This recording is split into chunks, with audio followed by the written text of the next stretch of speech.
വാർത്തകൾ തുടരുന്നു. Cheruvathur Kuttamath government higher secondary സ്കൂളിൽ നടന്ന വിരമിച്ച അധ്യാപകരുടെയും ജീവനക്കാരുടെയും സ്നേഹസംഗമം ഹൃദ്യവും ഊഷ്മളവുമായി. ഓർമ്മക്കൂട്ടം കുട്ടമത്ത് എന്ന പേരിലാണ് പരിപാടി സംഘടിപ്പിച്ചത്. This news sponsored by Emmanuel Silks, Kanhangad, Kannur and Thrissur. Kuttamath government higher secondary സ്കൂളിൽ സേവനമനുഷ്ഠിച്ചുകൊണ്ടിരിക്കെ സർവീസിൽ നിന്ന് വിരമിച്ച അധ്യാപകരും ജീവനക്കാരുമാണ് വീണ്ടും ഒരിക്കൽ കൂടി ഈ വിദ്യാലയത്തിൽ ഒത്തുകൂടിയത്. പഴയ ഓർമ്മകളും പുതിയ വിശേഷങ്ങളും പങ്കുവയ്ക്കാനും അതിലുപരിയായി പരസ്പരമുള്ള സ്നേഹബന്ധം ഊട്ടിയുറപ്പിക്കാനുമായി നടത്തിയ പരിപാടി എല്ലാ തരത്തിലും ഹൃദ്യവും ഊഷ്മളവുമായി. ഓർമ്മക്കൂട്ടം കുട്ടമത്ത് എന്ന പേരിൽ നടത്തിയ സ്നേഹസംഗമം രാവിലെ സ്കൂളിലെ മുൻ പ്രഥമാധ്യാപകൻ PP ഉണ്ണികൃഷ്ണൻ മാസ്റ്റർ ഉദ്ഘാടനം ചെയ്തു. ഗാന്ധിയുടെ ഫോട്ടോ കൊണ്ട് ഫ്രെയിം ചെയ്തിട്ടാണ് ഞാൻ അടുത്തൊക്കെ. പിന്നെ വളരെ സന്തോഷമുള്ള 2-3 കാര്യങ്ങൾ. അതായത് ഇവിടുന്ന്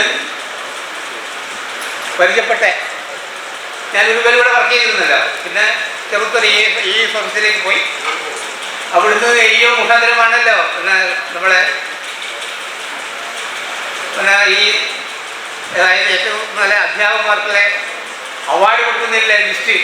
അപ്പോൾ ഞാനെൻ്റെ പ്രിയപ്പെട്ട ശ്രീധരൻ മാഷ ലിസ്റ്റാണ് കൊടുത്തത്. അങ്ങനെ എൻ്റെ ആ പീരീഡിന് ശ്രീധരൻ മാഷ് അതിന് അവാർഡ് വാങ്ങിക്കൊടുക്കാനുള്ള ഒരു സൗഭാഗ്യം ഇതിൽ എനിക്കുണ്ടായി. പിന്നെ ഇത് വേറൊരു കാര്യം, എൻ്റെ മകൾ കാസർഗോഡ് ജില്ലയിലെ ആദ്യത്തെ കലാതിലകം അനുഭാകൃഷ്ണനാണ്. അതിനെ തുടർന്ന് കാസർഗോഡ് ജില്ലയിലെ കലാപ്രതിഭകളും കലാതിലകങ്ങളൊക്കെ ഉണ്ടായിട്ടുണ്ട്. ആദ്യത്തെ കലാപ്രതിഭ ഈ സ്കൂളിലെ അല്ലേ ഇതിന് വരുന്നത് വിപിൻ ദാസ്. ഞാനെന്താണ് ആ ഒരു കൊല്ലം വേണ്ടി എനിക്ക് അതും അവന് കലാതിലകമാക്കാനുള്ള ആ ഒരു സൗഭാഗ്യം കൂടി ഉണ്ടായി. ചടങ്ങിൽ ഓർമ്മക്കൂട്ടം ചെയർമാൻ N. ദാമോദരൻ അധ്യക്ഷനായി. EP വിജയകുമാർ അനുശോചനക്കുറിപ്പ് വായിച്ചു. സ്കൂളിലെ ഇപ്പോഴത്തെ principal doctor T. Geetha, head master K. Krishnan master എന്നിവർ ആശംസ നേർന്നു.